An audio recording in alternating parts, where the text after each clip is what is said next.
Hi friends, ഉരുണ്ടക്കറി ചെയ്യുന്നത് എങ്ങനെയെന്ന് നോക്കാം. അതിനായി കടലപ്പരിപ്പും വറ്റൽമുളകും കൂറായിട്ട് അതിലേക്ക് ആവശ്യത്തിന് ഉപ്പും ഇട്ട് അരച്ച് മാറ്റി വെച്ച ശേഷം അതിലേക്ക് ഉള്ളി, കറിവേപ്പില അത് രണ്ടും വഴറ്റി ഈ കടലപ്പരിപ്പിലേക്ക് ഇട്ട് അതിനെ ഉരുണ്ട പിടിച്ച് കൊഴുക്കട്ടയുടെ പരുവത്തിന് ഇങ്ങനെ ഉരുട്ടിയെടുത്ത് ആവിയിൽ വേവിച്ചെടുക്കണം.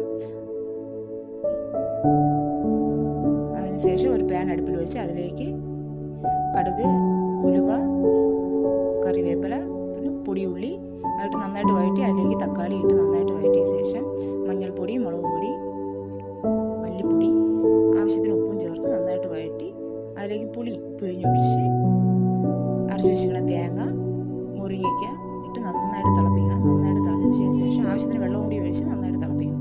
നന്നായിട്ട് തിളച്ച് ആ വെള്ളം വറ്റി വരാറാകുമ്പോൾ അതിലേക്ക് നമ്മൾ ആവിച്ച് വെച്ചിരിക്കുന്ന ഈ കടലപ്പരിപ്പിലുള്ള കൊഴുക്കട്ട എടുത്ത് അതിൽ ഇടണം. ഉരുണ്ട കറി റെഡി ആയിട്ടുണ്ട്. ഇഷ്ടപ്പെട്ടാൽ ലൈക്ക് ചെയ്യുക, ഷെയർ ചെയ്യുക, സബ്സ്ക്രൈബ് ചെയ്യുക, കമൻറ്റ് ചെയ്യുക.